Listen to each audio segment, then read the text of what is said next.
Alright, let's get into some spooky videos for Halloween. By the way, it's not Halloween. I'm actually recording this on like the 25th. But I want to have some at least Halloween-themed videos out. And we got Mr. Nightmare here. So it's always a good day when Mr. Nightmare uploads, dude. He's like one of the only good, actual, scary content creators left. So we're going to get screen recording going. And we are going to watch Mr. Nightmare because, dude, fucking Mr. Nightmare. It's always a good, first of all, it's always a good day when he uploads. And the second thing about his videos is, like, it's all fun and games. The stories are fun and quirky to listen to until it's with footage. Then it's like, oh, fuck, this really happened. So, yeah, let's watch some Mr. Nightmare. 3 true scary stories with footage. If you guys are not supporting Mr. Nightmare, because we're going to watch, like, 2 or 3 videos. I'm not streaming, but I'm going to pretend like I am. So if you guys see me just like, oh, thank you for the donation, I'm not actually streaming. That's just me pretending like I know how to do streaming when I really don't. But yeah, 3 true scary stories with footage. It's all fun and games until it's with footage. So yeah, let's take a watch. I'm just wearing these earbuds because I want to be in full costume. I decided to play Zargy Full Hargy. So yeah, let's go. With footage. Again, it's all fun and games until it's with footage. This happened last October, close to Halloween. My parents and brother were making the trip from Florida to Tennessee to help my grandmother move into our house, and they wouldn't be back for a few days. Naturally, I thought it would be nice to have the house to myself for a couple days instead of traveling for hours in a car. On the second night of enjoying the alone time in my house, my heart dropped when I heard almost what sounded like a hand slap against my bedroom window. My house is one story in a rural area. Right there. One of the things you guys got to understand about me, I have a massive fear of stalkers. It just being watched is just like, it's like my ultimate fear. And fucking, I hate it. I hate the feeling of stalkers. I've always told myself, if there is ever just a time in my life where I hear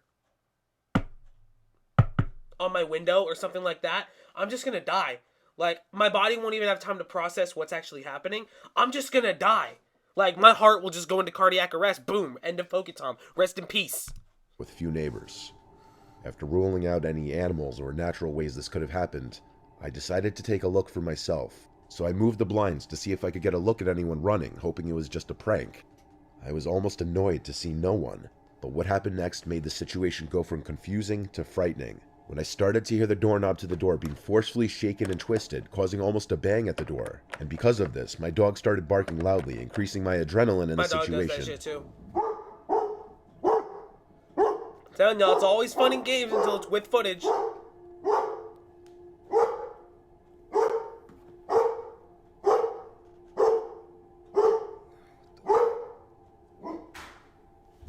Thinking it could still just possibly be a prank by one of my few friends that knew I was alone, I began recording a video on Snapchat to send to my friends so that I could maybe confirm it was one of them. The first video starts with me standing a few feet back from the door to see if I could record it being moved again. So that's the thing, it's like always gotta assume the more logical thing. I know it's like, people probably will look at this and think, oh, why are you stupid? You should just call the cops immediately. When you're in a situation like this, your brain doesn't, I mean, even though your brain has all these really terrible thoughts, it doesn't want to assume like something bad is actually going to happen. Like, your brain doesn't want to automatically assume that you're in a life or death situation. Your brain is hoping, that's your brain in denial at that point, hoping that, oh, this is just, maybe it's just a prank, maybe it's just someone fucking with me, you know, until you actually confirm that your life is in danger, your brain doesn't actually want to think anything like this. It's like, it's, I try to record outside the glass doors. Dude. I've never been the through video it. ends when I'm terrified to hear behind me that my screened-in patio back door was just forced open. Before I could even turn around, my phone drops to the floor. I send the first video to my 3 friends. Whoever this was behind my house still couldn't get inside, but it was freaking me out knowing they weren't afraid to try. I waited a few minutes, and 2 of my friends sent snaps from their homes, claiming their innocence and asking to keep them updated. Still a little freaked out, I realized my last friend Logan had opened the snap but didn't respond, which ironically would be the one person out of my group to try something like this. Feeling more confident it was Logan, I decided to start a new video with flash on and try to take a look from the backyard if there was anyone in the open grass yard.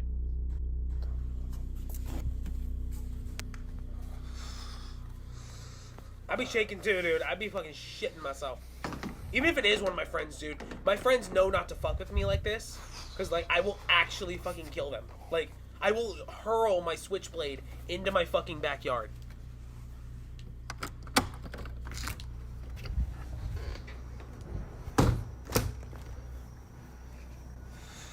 A big-ass house.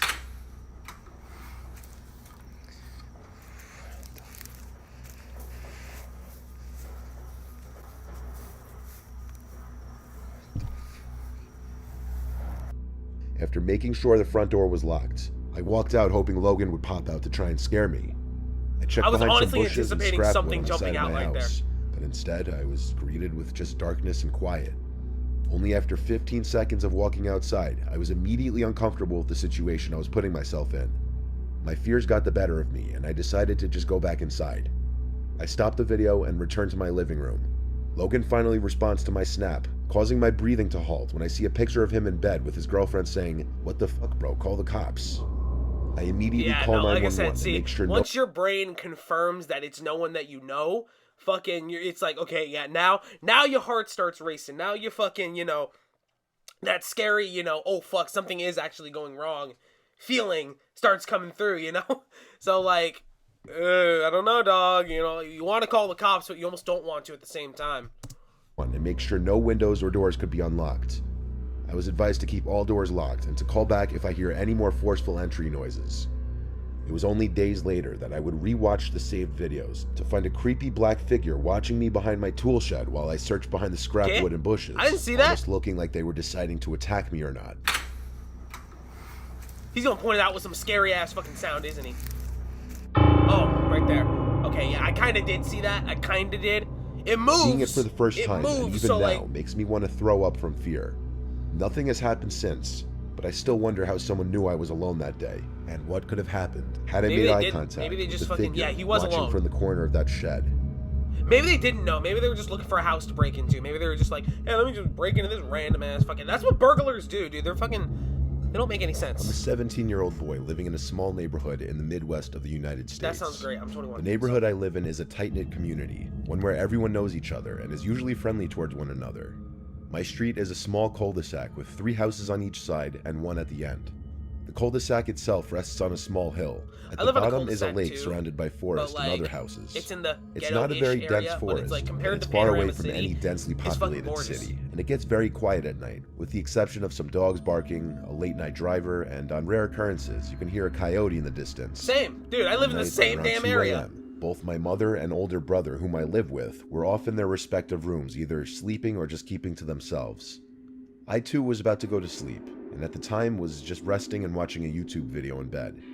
A few videos in, I heard a strange sound coming from across my room. It was a sort of soft thud, as if someone had lightly tapped the wall across from my bed. I wasn't alarmed when I first heard it, figuring it was my cat Spot coming to sleep at the foot of my bed. I sat up to see what he was doing, but he was nowhere to be found. In fact, there was nothing in my room that was out of place or that could even make such a noise.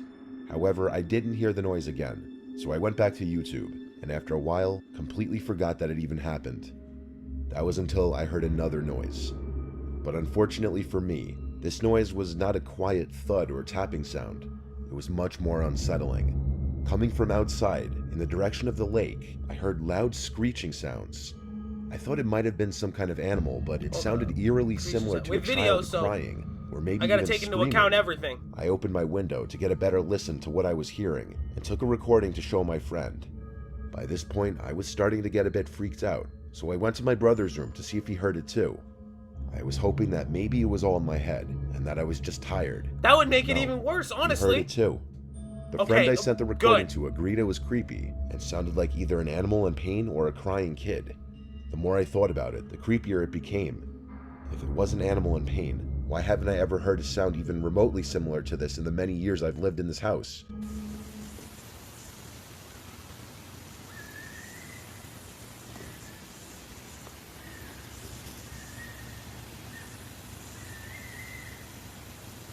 That sounds like a bird. Jesus Christ.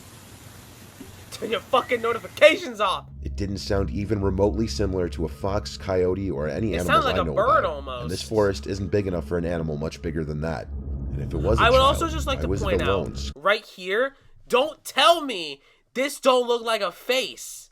I mean, the eyes, the fucking nose, right? This look like something you see in Five Nights at Freddy's. Don't tell me this don't look like a face. That's fucking terrifying. And this forest isn't big enough for an animal much bigger than that. And if it was a child, why was it alone, screaming and crying in the woods in the middle of the night? No, kids are weird. There was that thud that I heard from earlier that night. Was that somehow connected, or is it simply a coincidence that I heard 2 creepy sounds in the matter of minutes? I haven't heard any kind of noises like that since, and by that I am glad. But to this day, it still creeps me out that none of us could truly figure out what could have created those sounds. I mean, animals make weird noises when they're in distress, you know? That could have been anything. Like I said, it sounded like a bird more than anything. I live in an apartment in a 2-family house. Real swag. I'm on the lower level. The owner of the house, Rob, lives upstairs sometimes, but he has multiple houses, so he's not really here that often. Rob and I are pretty much friends by this point, so he tells me when he's going to be gone for extended periods of time. Yeah, same. I work During with the some time of my of friends, this story, so Rob had told me he'd be know. gone for 2 weeks out of state. He told me this so that I would know that I could put both my cars in the driveway. I spend a lot of my nights in the living room reading. My level of the house has access to the back door and the deck outside, so you can probably guess where this story's going. I was reading my book on the couch in the living room by the lamp. Complete silence in the room, aside from the night crickets outside. Just the way I liked it. When bang. There was quite literally a bang on the glass of the sliding back door. It always starts with this. It always starts with a on the fucking window. Like, dude, that is my worst fear, and these people are living it. These people are living it right now. These people are living my worst fear. Fuck. I obviously jumped out of my skin. That door led to the backyard. Nobody should ever be back there knocking on it. I wondered if maybe Rob had returned early. Like, if anything, I would prefer someone knock on my front door or front window than my back. Because if you're knocking on my door in the backyard, how the fuck did you get back there? How the fuck did you get back there? That's more concerning. Seriously. Likely. It was just one distinct bang, though. It could have been a fox or a possum running into it by accident. No. Still, I got up to go check it out. I moved the sliding blind out of the way of the door and turned on the deck light. The deck was clear, though, as I thought it would be. I live in the calmest town ever anyway. Break-ins are never heard of here. Yeah, no, I mean, recently my neighbor actually got his tires stolen. And that's like, well, then again, we have a lot of weird fucking homeless people around here that wander around the streets at like 2 and 3 in the morning. And I don't know who managed to steal my neighbor's fucking tires. But that took skill to do that quietly. Because no one fucking noticed. That was bad, dude. I'm like, what the fuck, dude? All these damn cars parked on the street. And you steal my one neighbor's tires. Like, you didn't just steal others. You just stole my neighbor's. Just my neighbor's. Like, how do you do that? Why do you do that? When do you do that? But fuck, dude, it's like, man, we don't have a lot of break-ins, per se. We just have a lot of weird people that wander around, and, like, if your car is unlocked, they're gonna steal something from inside of it. On the door again, though, just because I do get a little uncomfortable with the idea in the back of my head that someone's outside in the dark just watching me. All the time. I always think that's a pretty normal feeling. That's not something weird wrong with you. That's just called a normal human action. That's just called something. That's just called being normal. Everyone fears that. Passed because I finished a whole nother chapter in my book when it happened again. This time, though, it wasn't just a singular bang. It was a bunch of deliberate knocks or bangs on the glass. It had to be a person. It went on for a bit. So I turned off the lamp, and this is where I picked up my phone and started recording.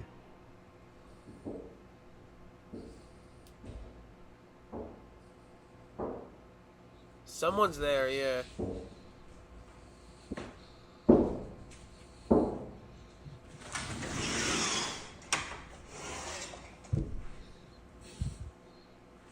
Dog, your phone is ass. You got Android?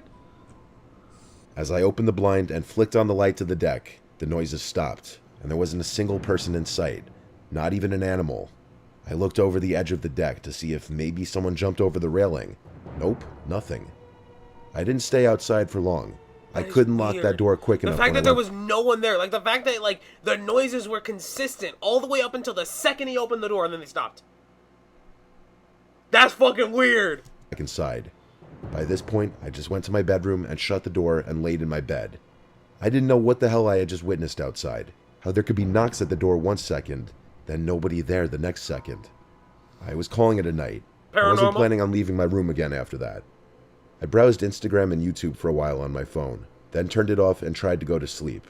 Silence for the longest time. And then right at the foot of my bed, there was a noise. The sound of someone exhaling. I screamed and dove for the light switch. No! When the light turned on, my room was empty. I stood paralyzed, breathing heavily for a moment, trying to comprehend what just happened. I searched under the bed and the closet, but there wasn't a soul in my room. That's gotta be a ghost, dude. There ain't no way that's someone. It wasn't in my head, just like the door wasn't in my head. I slept in the living room after that, though I didn't feel much safer in there, fearing I'd hear bangs at the back door again. Just don't sleep. It was a relatively sleepless night for me.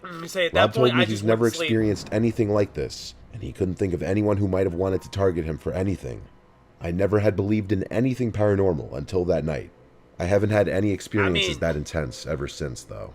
How do you explain that shit, you know? Like, fucking... What the fuck? You're not... They're like, all of a sudden, you just hear... The second you open the door, it stops. That is fucking weird, dude. Holy shit. Second video I wanted to watch, actually, was one by Nick Crowley. He just uploaded. And, dude, this dude makes some awesome fucking videos. Like, you're watching this shit, dude, fucking, it feels like you're watching a Netflix documentary. Like, this dude makes some awesome fucking videos. If you guys aren't supporting him, Nick Crowley. I'm gonna leave everyone I reacted to in this video in the description down below. But, yeah, dude, Nick Crowley, dude, makes some awesome videos. I've been watching him for a while, but recently, only recently, like maybe a year ago, his videos have started like upping in quality, and he focuses on like a few certain topics. But like, man, he is a really good content creator. He's like damn near, like, he could make a Netflix documentary. Like, it's quite impressive how good he is at making these videos. If you guys aren't supporting him, make sure to go support him. Obviously, support Mr. Nightmare too, and whoever else I may or may not react to in this video. Because, man, like I said, dude, I've been watching Mr. Nightmare since, like, 2014, 2015. Whenever I started watching him, dude, man, good-ass, scary video content creators, man. They're fucking awesome. But, yeah, new Nick Crowley video. The YouTuber who... Oh, did not mean to start that. The YouTuber who vanished. So, yeah, go and support Nick Crowley right down there. Subscribe, like the video. And, yeah, let's go ahead and start Nick Crowley, the YouTuber who vanished. Don't know much about this one. Most of the topics I'm aware of, but like... How are you? It's me, Talika, your munchkin. November 6th, 2013, a video was uploaded to an obscure YouTube channel called Sandra3000KC. Its creator, 30-year-old Talika Patrick. It's Talika. Its purpose, to send a heartfelt message to her lover. I got dressed up for you. And I bought flowers. The music in the background is terrifying, dude. What the fuck A message is that this would go music? unreceived, however, with the only viewership coming from Talika herself.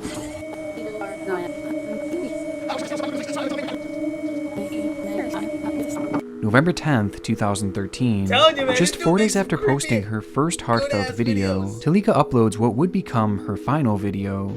If you were here, this is what would be your plate. Again dedicating it to her love, and again going completely unnoticed, falling into the void that is YouTube, and settling into the endless depths of this site, presumably never to be seen again. Or at least that's how it should have gone. In reality, these videos would eventually be put on display for the whole world to see, as nearly a month following her very first upload, Talika Patrick would disappear, leaving behind a minute trail of clues, the most prominent of which coming from her previously unknown channel, as it would quickly be discovered that things within these videos were nothing like how they seemed, giving rise to what would quickly become one of the strangest internet mysteries of all time.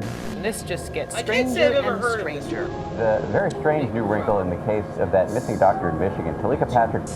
Just imagine that you were I here. cannot say I've ever heard of this one, honestly. I I know a lot of, like, I'm into true crime and stuff like that. Can't say I've ever heard of this one, especially, like, when it comes to YouTubers.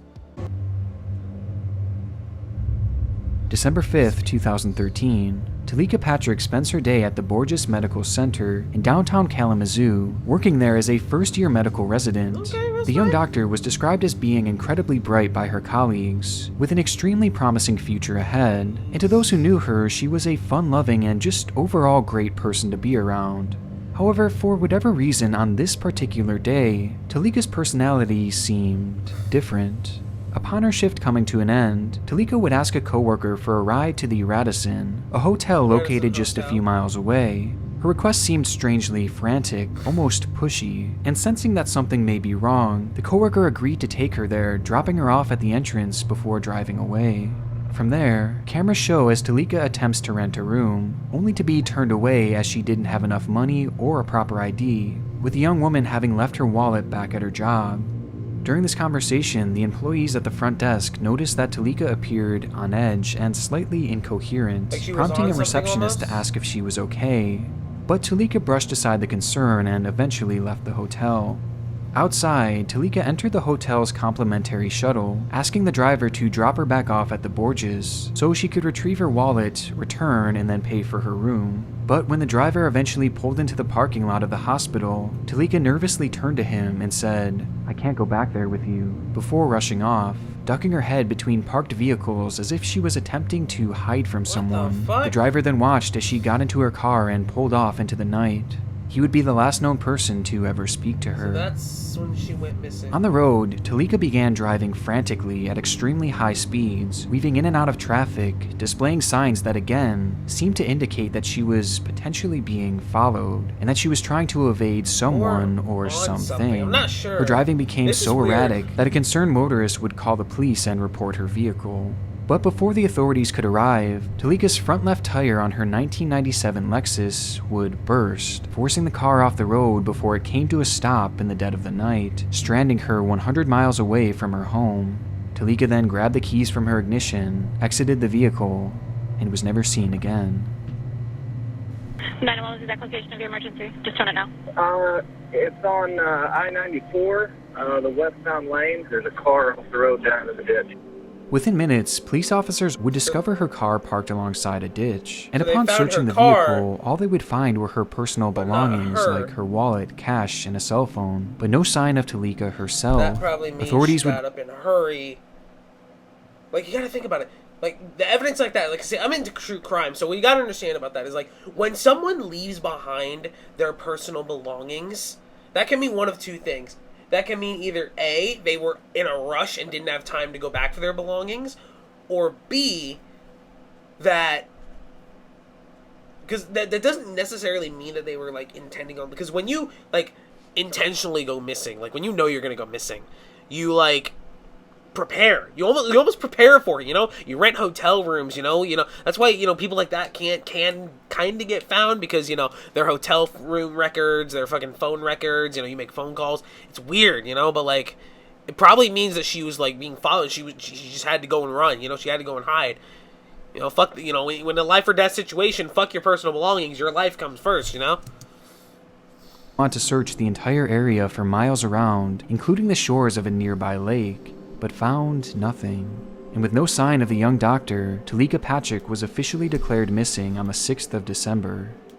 Leading up to her disappearance, everyone who came into contact with Talika that night all shared a similar story. Something was clearly off with her. She seemed nervous, even and terrified, erratic, prompting some to immediately conclude that foul play was involved, and that perhaps she had somehow been hunted down. As someone who's been followed in a car before, it's terrifying. Yes, it's good to remain calm. You shouldn't panic.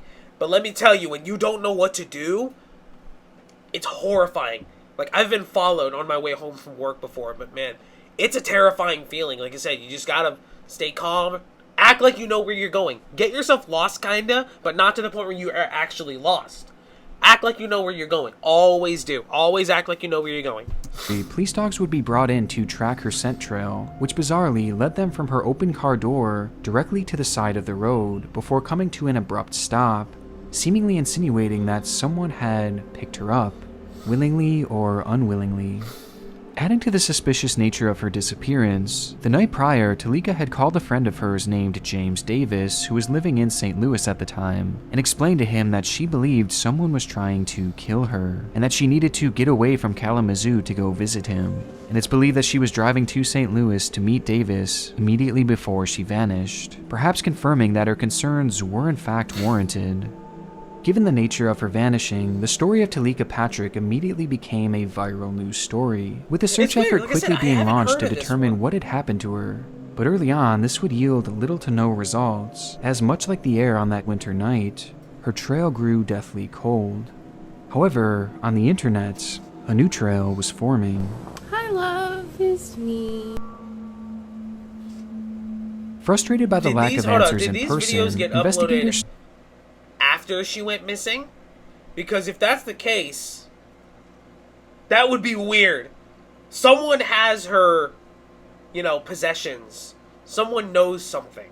And they're just like, oh, let me upload it. But if it was before, then, because I guarantee you, like I said, she probably sent the videos. Let me let it play out, and then I'll give my theories on it, because investigators started digging into the online history of Talika Patrick, which led them to their most important discovery yet, her YouTube channel. Going by the name of Sandra3000KC, Talika would publish a series of 9 videos within the span of 1 week in early November 2013, with one of the most infamous being a clip titled My Awesome Day, where she sits in front of her camera and addresses someone she refers to as Baby. Hi, baby. Good night. It's Talika. I am just coming to you to say hi and just to tell you about my day. The video certainly wasn't without its strange moments, as at one point she stops and touches her chest before saying,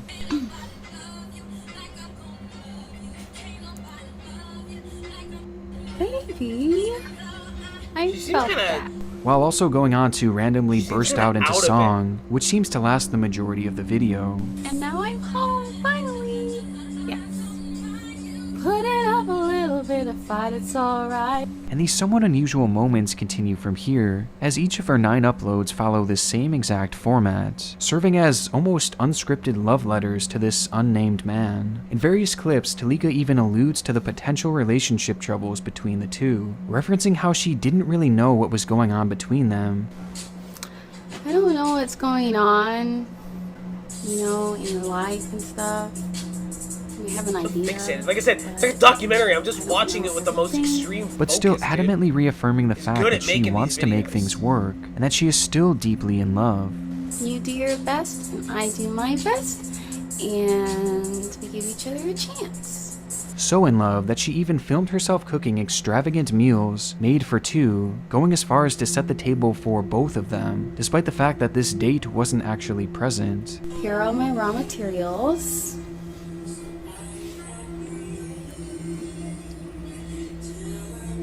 I don't even eat chicken. I'm vegetarian. But I want that for you.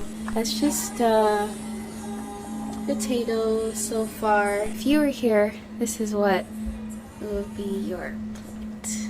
Broccoli and tomatoes and peppers and cheese. I mean, she can and within cook, these videos, a few key moments make it clear that the two had actually met in person quite recently, as she points to a bouquet of flowers that she states, and here are the flowers from last time. Insinuating that the two had likely gone on some sort of date. Maybe they didn't. Maybe she was just like the type to like be obsessive over someone and genuinely think that she was in love with someone without them ever knowing each other. So I'm currently editing the video, right? And I want you all to just remember what I just said right there. Go back, listen to it. I want you all to remember what I just said. Keep that in mind, because you will be genuinely shocked when you find out the true outcome of this video. Just keep that in mind. Just keep in mind what I said about how maybe she's just an obsessed person who is obsessed with someone that doesn't even know that she exists. But because she's so obsessed with them, she thinks that they're genuinely... Just keep it in mind. I want you guys to just keep that in mind. Y'all ever seen the show Obsessed on Investigation Discovery? These people get weird. People get really weird. Like, these people have full-on fantasies and, like, pretend that they're actually in a relationship with someone, that they know them personally and deeply, when in reality, the person's like, I don't even know who the fuck this dude is. Why is he hanging up pictures of me? And I'm telling you, dude, these fucking... I mean, and again, that's just a theory. I'm gonna let the video play out, but like I'm saying, I've seen this type of behavior before. Not personally, but like I said, on TV shows, documentaries, stuff like that. People get obsessed, People just lose it. Like, when they're obsessed, they genuinely lose it. Like, it's almost like you're watching someone lose their mind. A date within the days prior. Viewing her content as a whole, despite some of the more unusual moments, it's nothing all that jarring, and it really just seems to show a woman who is desperately in love. And whether she was going through some relationship issues or perhaps just in some sort of long-distance relationship, it didn't really matter, because these clips were clearly never meant to be seen by anyone but the man they were made for. And at first, investigators likely thought that they would do little in the way of helping to solve this case. However, upon questioning Talika's family and friends about these videos, a glaring red flag began to emerge, and the channel was thrown into a far different light. As according to all those close with her, at the time these videos were released, Talika Patrick should have been single. Patrick's family issued this statement in response to the new video. Really? To our knowledge, Talika was not in a romantic relationship, and it's unclear to whom she is making reference in this video. See that theory coming through? You know, like I said, she could not have been in a relationship with anyone. She probably could have just been in a delusional relationship where she thought that someone she had a crush on or someone she was obsessing over was actually in a relationship, you know? But again, it wouldn't explain... Well, maybe it would, you know, maybe it would explain the disappearance. It's weird, you know, like I said, people that are obsessed, I'm not saying she is, but I'm saying people that are obsessed, they lose their minds, you know, they go crazy. They lose all logical thinking. It's like, come down to reality and realize this person's not in love with you. You're just creating this fantasy because that's how you feel. Facts over feelings, you know? Again, that's all just a theory. I'm not saying that this is what's actually happening, but it's very interesting to think about when... Coming from the perspective of someone who's, like, studied crime and investigation. I wanted to be a detective, but here I am, in my room, on a random Tuesday, watching these videos. Talika, a woman who is said to be quite open and talkative, mentioned to anyone that she was in a relationship. Friends, families, colleagues, and even neighbors never once heard about or saw her with another man. And even digging into her phone records revealed nothing in the form of romantic texts or frequent calls to an unnamed lover. By all accounts, Talika Patrick was undoubtedly a single woman. But if that was the case, then who was she talking to here? Bye. I love you. Who were these loving videos for? And if Talika's words were true, referencing previous in-person dates, then how had no one known about this relationship? And most importantly of all, why had she coincidentally... You know, again, some people do keep their relationships on the DL. You know, like... Me, I couldn't personally do that because I'm a very talkative person, and everyone will know if I'm in a relationship. Everyone. But, like... gone missing under suspicious circumstances just 1 month after these strange videos were made. Putting all this into consideration, the suspicious activity on the night of her disappearance, moving as if she was running away, and the videos made for someone who seemingly didn't even exist in her own life, one theory began to emerge, a theory that pointed straight to foul play. Perhaps Talika had gotten involved in some sort of ill-fated secretive relationship, only for things to turn sour, leading to Talika being hunted down and kidnapped, thus explaining why she seemed to be fleeing on the night of her disappearance. With this in mind, investigators began to dig deeper into Talika's online footprint, in a desperate search to uncover who this man truly was, believing that he may very well have some involvement in this disappearance, though nothing could have prepared them for the drastic and highly unusual turn that they were about to face. There's always a turn. There's always a turn. There's always a weird plot twist in these stories, man. I swear to God. Like I said, at this point, unless it's been revealed at the end of the video what actually happened, all of this is just speculation. This video, me saying this, your guys' thought, all speculation. Tonight, yet another twist in the mystery of the missing Kalamazoo doctor. Target 8 uncovered hundreds of tweets allegedly posted by Talika Patrick in the weeks before she went missing. To those who knew her, Talika was a well-put-together, extremely intelligent woman who was clearly of sane mind. But the discovery of her Twitter accounts began to paint a slightly different picture. In total, investigators would find 5 accounts that had all been active at different times throughout 2013, each of them belonging to Talika, and each of them having thousands and thousands of tweets, showcasing incoherent ramblings as if she was posting every single one of her thoughts. oftentimes even having conversations with seemingly no one at all, constantly saying things like, "Hi my friend, how are you?" and "Everything okay? Just woke up, sorry," to which no one would be specifically tagged and no one would reply. And the deeper you scroll, the stranger things get, as much like her YouTube channel, she spends most of her time referencing her love interest, despite what it may seem here, maybe she wasn't really in her right state of mind.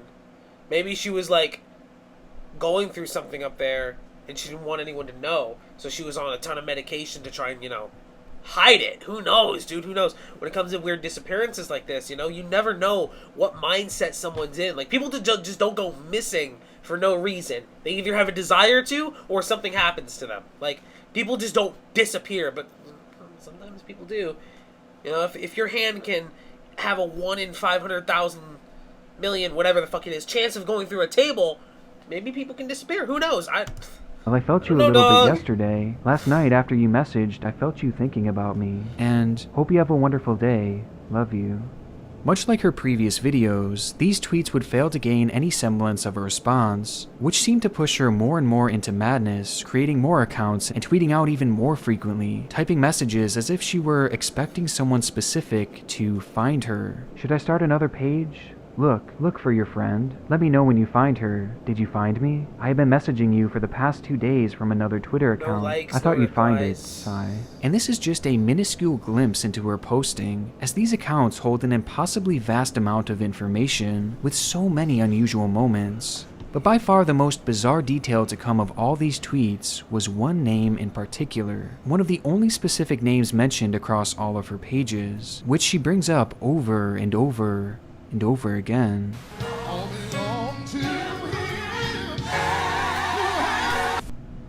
Marvin Sapp. At Marvin Sapp, good morning. When life gives you lemons, make lemonade. Again, Marvin Sapp, good morning. When life gives you lemons, make lemonade. At Marvin Sapp, good morning. Don't be sad. God never puts more on us than we can bear. All 3 of these messages were posted within the span of 24 hours, and they were far from the only mentions of the famed Grammy-nominated gospel singer. Sometimes she would make blatant references to him and his music, oftentimes using his lyrics to point to a supposed connection. Dude, you know what I'm saying? Dude, hopefully, I'm hoping that theory about her being obsessed is coming together, you know what I'm saying, dude? Dude. If this is the case, if this is an obsession case, I'm telling you guys. Did I not tell you guys? Dude, this dude is a Grammy award winning. He probably doesn't even know her, and she was probably obsessing with him, thinking that she was actually in a relationship with him. Dude, I've heard instances like this of people being obsessed with celebrities to the point where they think that, oh, Taylor Swift is going to be my future wife 100%, no matter what, then shit, like, dude, the puzzle pieces hopefully are starting to fall together. Know what I'm saying?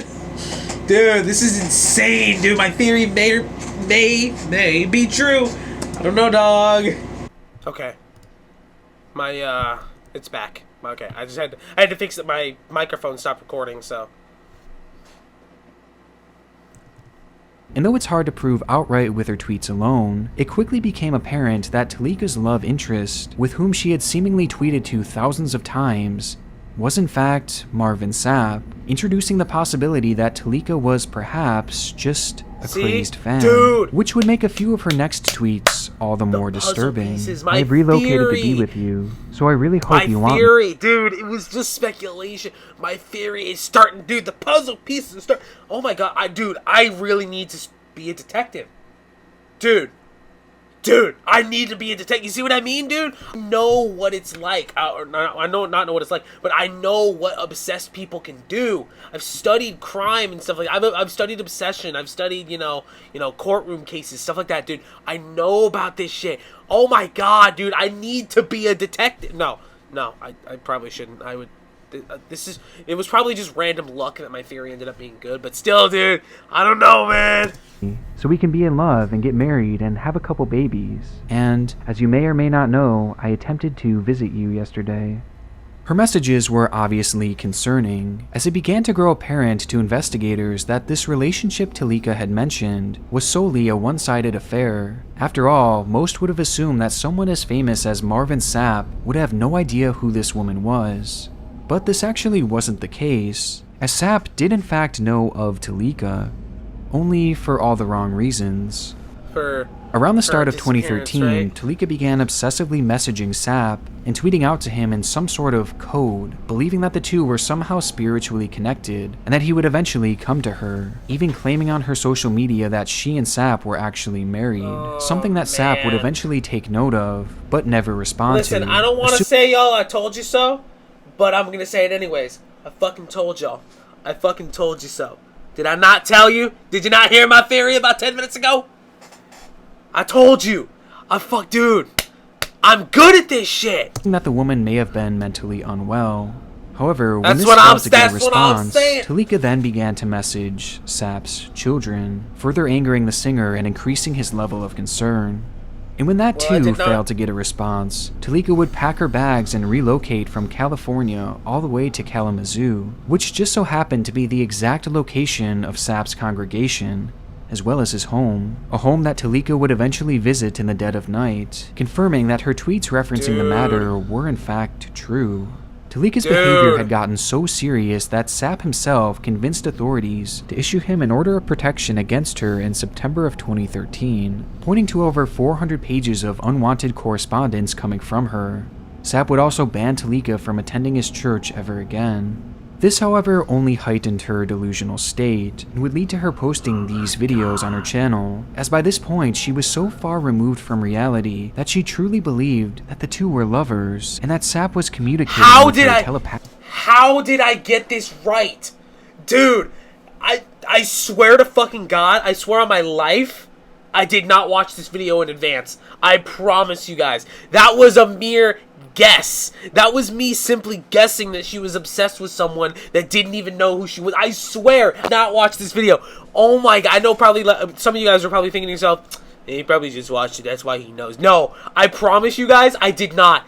This video was literally uploaded like 4 hours ago, and I swear, I have not watched it. Oh my God.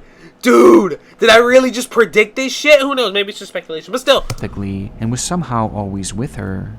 By the time December had rolled This is around, why I don't fuck with Talika's that tweeting religion grew shit. increasingly dark, as she began to write about demons and how they were affecting her. Writing on the 4th of December, "You reach me through a demonic portal. That gives demons power over me and dilutes my spiritual authority. Please understand that I must protect myself spiritually." The very next day, Talika would go through each of her Twitter accounts, delete everything, and vanish alongside of the road. The discovery of these accounts adds a whole new element to the case. It still doesn't explain the disappearance. I'll say that. It still doesn't explain the disappearance. And seems to point to one obvious conclusion, that at the time of the disappearance, Talika was likely in the midst of some sort of severe psychotic break. But this still fails to explain what exactly had led to her actual disappearance. This question spurred on 3 prominent theories. One, that she had simply gone off into the woods alongside of the road attempting to hide from someone that just wasn't actually there, and instead was merely a figment of her delusions. And when hiding in the woods, she then succumbed to hypothermia, as wintertime in Michigan is notoriously cold. 2, that in the midst of this psychotic break, she decided to leave all her belongings aside and essentially run away, hitching a ride to somewhere far away, possibly to start a new life. And finally, 3, the theory that she truly was being followed, and that someone had grabbed her alongside of the road leading to her disappearance. As after all, that's exactly where police dogs had lost her scent. Later, a bloodhound tracked her scent directly from the car to the side of the road, and from there, the trail goes cold. Some would even further theorize that perhaps the victim of Talika's stalking may have had a hand in it, as by this point, Sap was well aware of the woman and highly concerned with her behavior, which alone gave him a clear motive to protect his— Like, again, this has really happened in real life, you know? I mean, this is a real life situation, obviously, but, like, this has actually happened. People don't realize that. This has actually happened. People are so obsessed with celebrities and people that they have to get a restraining order. And, like, yes, they know of the person, but it's like, I only know of them because they've been stalking me for the last year. Dude, oh my God. The puzzle pieces are the story, man. I'm telling you, the stories write themselves, dude. Motive to protect his family. while others pointed to more scandalous affairs, that the two had actually been romantic in a time past, only to suffer from a major breakup, thus causing Talika's mental health to spiral, with the relationship potentially putting his career in jeopardy, as who knows what Talika might say or do. And given his wealth, he certainly had the means to make this happen. However, this theory never really went further than mere speculation, and police would adamantly state that Sapp was merely a victim of stalking, and was never considered a person I refuse to believe that this dude actually knew her personally to the point where they're romantically involved. Again, just another case of celebrity stalking, you know? These motherfuckers, crazy-ass people out there in the world, dude. That's a lesson for you kids. The world is terrible. It's a cruel place. So learn to deal with it. Interest in this case. The pastor is nothing more than an innocent victim of an apparent stalking. And on a similar note, there was another early suspect that would emerge in the public eye, Talika's ex-husband, Ismael Calderon, to whom she had been married to for 4 years before splitting up in 2011. Immediately after the two had separated, Talika had gone onto an online nursing forum and accused Ismael of emotionally and verbally abusing her throughout their relationship, leading some to question whether he too had a hand in Talika's disappearance, perhaps as a means of silencing her, or getting revenge for their relationship ending. But much like Sapp, Calderon was never actually labeled as a suspect. In fact, it appears that there was only ever one real person of interest in the minds of police, with that being James Davis, the last known contact that Talika had through her cell phone, as he was the one that Talika had called explaining that she was fearing for her life. Though given that he had lived so far away in St. Louis, he too— Dude, there's so many things that both simultaneously add up and don't add up. Like, why was she saying she was fearing for her life? Was she having another one of her delusions? Was she actually fearing for her life? She had an ex-husband, but why was she so obsessed with this singer? You know, so many questions, dude, that I hate to say I don't think will ever be answered. In St. Louis, he too would be cleared of any wrongdoings, and instead was eventually labeled as just a concerned friend. And with no suspect, no body, and no real concrete clues, speculation is really all we'd be left with. Honestly, at that's least really until all we April can do. 3rd, 2013, when everything would change. First tonight, the developments continue to come in about a body found in a small Indiana lake. This was not the answer anyone wanted. Investigators are certain the body found in an Indiana lake is that of Talika Patrick. Did they find her? Nearly 3 months after her disappearance, a fisherman would come across the body of Talika Patrick floating in Lake Charles, in the general vicinity where her car was found abandoned, with an autopsy eventually confirming her cause of death. And again, 2013, that was almost 10 years ago, by the way. Drowning, with no signs of trauma evident on the body. Putting the pieces together, investigators theorized that Talika had suffered from a manic episode, causing her to believe that she was being followed and even hunted when she hurriedly drove off. You know, like I said, people that are obsessed, man, they're not in the right state of mind, dude. They go crazy. Shock of getting a flat tire led to her believing that someone was attempting to attack her, causing her to immediately grab the keys and flee from the car, fearing for her life.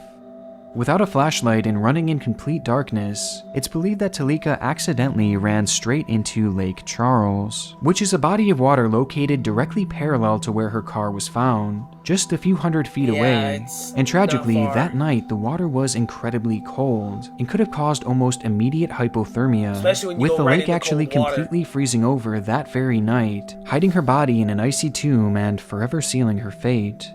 And as for the trail she left behind on the internet, well, despite being initially labeled as a profoundly disturbing internet mystery, with these videos being considered key pieces of evidence within her case, law enforcement now believe that this was all just merely a coincidence, as though her uploads and tweets do show evidence of her stalking. Well, unfortunately, that's the answer. She ended up dying.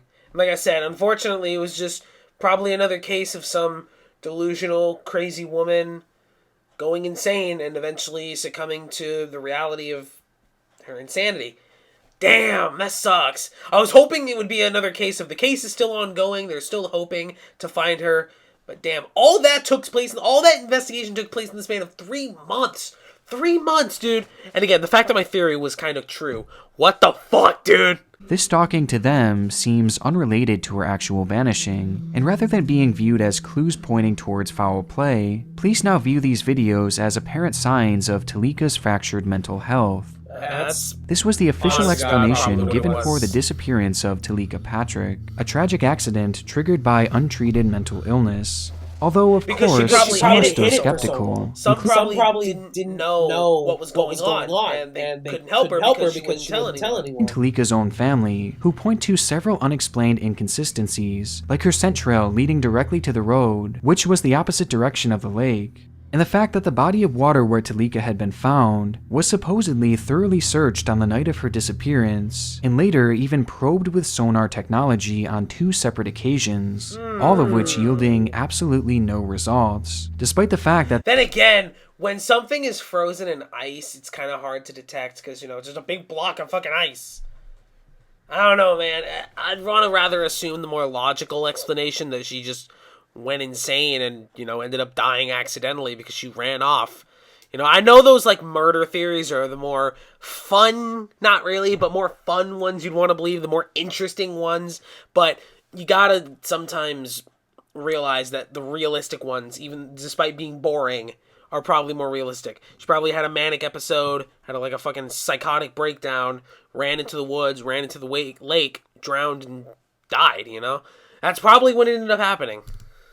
that body of water is so small that most in the area actually consider it to be a pond, as it's so minuscule that it's not even labeled on Google Maps or Earth, which makes it all the more unusual that she wasn't discovered there sooner, prompting some to believe that she may have been kidnapped and killed elsewhere, before her body was later dumped in the water to give the illusion of an accidental death. Another unknown in this case is what actually triggered her manic episode, as many would assume that something must have happened that led to her believing she was in imminent danger, with some believing that it may have been a threat from her ex-husband or even Marvin Sapp. But according to all witnesses around her that day, nothing at all out of the ordinary was reported that may have sparked this fear, and nothing would be found on her cell phone as well, leaving the true cause of her episode to be unexplained to this day. The family was so distrusting of the initial investigation that a second autopsy would eventually be conducted, which would go on to show that Talika had water within her nasal cavity, a detail that to the pathologists proved for certain that she had in fact died by drowning, which officially ended the police investigation. Water, meaning when you drown, you're inhaling all that water, so unfortunately, you know, again, probably just an accidental death. I know we want to believe the other theories because they're more interesting and seem more out there, but come down to reality and just realize that it was probably a manic episode that she had. She lost it, and she probably died by accident. Did the police investigation for good, with one investigator stating that, I do believe it's probably as solved as it's going to get. Though to this day, we're still left with many unanswered questions, and for some, the mystery lives on.